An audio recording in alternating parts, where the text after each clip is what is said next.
All right, I mean, your last call of the day, baby. What's up? What's up, Grant? What's up? Live from the Niners studio, from the Niners draft war room. All right, it's not really a hot take, but at least looking at this upcoming season, for me personally, I think it's going to be a huge year, a huge make or break year for Kyle. Not in just terms of like obviously how well the Niners do, but in terms of if you look at Kyle's philosophies, two core philosophies that he's had since he's been here. One, he doesn't really trust his rookies a lot. Even if he has a rookie that's performing well or that has to start a particular week and that plays well, even if it's a playoff game or the next week, he'll sometimes start a vet over a rookie, even if a rookie does play well. And then the other thing is with Deebo Samuel being gone, I'm glad Deebo Samuel's gone. Like I'm happy that he's gone. Hope he does well with the Commanders. I think it was time to move off of Deebo. But if you look at every single year that Kyle has been here, whether it's been Jimmy Garoppolo at quarterback, whether it's been Brock Purdy at quarterback, Kyle's safety blanket and a huge part of Kyle's offense has always been Deebo Samuel. And now That's that true. Christian McCaffrey's here, CMC obviously takes a huge chunk of Kyle's offense, and then Deebo kind of became the secondary piece.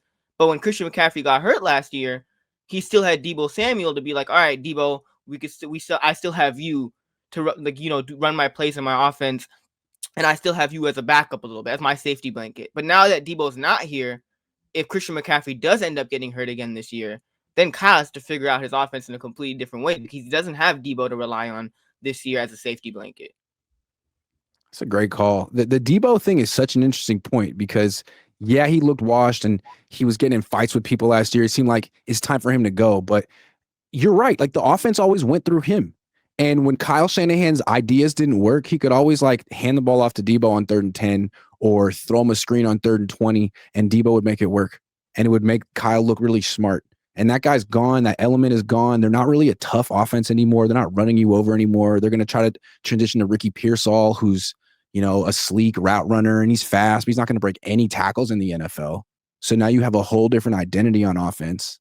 And it's going to be interesting to see what it looks like without Deebo.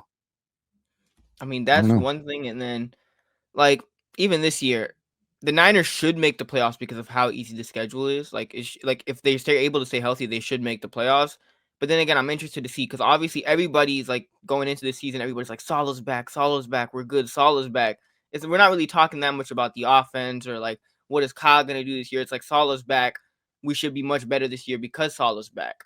And like I think the defense definitely will improve. But every single year that the Niners have had success, I would say outside of the last time they made the Super Bowl against the Chiefs, which was like 2023, 2024.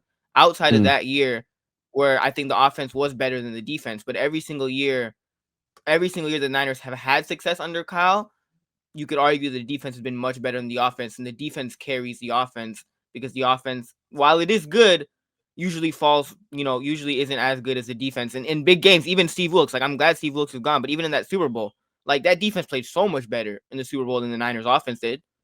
It's usually because when the defense is at its best, there's a really good D line. The Niners put so many first round picks into that D line, and it can be dominant. The Niners never have a dominant offensive line. They don't even aspire to have one. So I don't see how you can't really have a dominant offense without an O-line.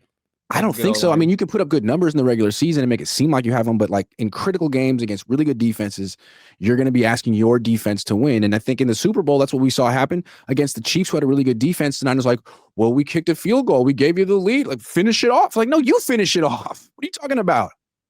Steve Wilks got fired because they couldn't finish it off. Like, what did you expect? Anyway, I mean, that Super Bowl, Steve Wilks, outside of the fourth quarter where he brought it all out blitz and like 2 times on 3rd and 4, 3rd and 5, which I thought was dumb on Steve Wilks' part. But the Niners offense was getting like outplayed by Steve Spagnuolo. And that's kind of like a trend that you notice with Kyle is like when he goes up against certain defensive coordinators like Brian Flores on the Vikings or like Jim Schwartz on the Browns or even Spagnuolo, like his offense gets solved and he can't adjust or adapt. And then like we'll play them the next season, for example, and then Kyle will come out with the same offense. And the same exact thing happens, and his offense gets shut down in a way or neutralized, and Kyle isn't able to adapt. Dude, if you guys have been watching the Cohn phone since it started, Amin was one of the first guys to call in. You were like 13 when you would call in. Now, are you like a senior in high school now? Yep. Damn, dude. You're making me feel old, so Grant. You're making me feel old. You're making me feel old, Grant. Dude, when are you going to start applying to college? literally I have to start applying in 2 months, Grant, or like in a month. Yeah. That's so cool, man.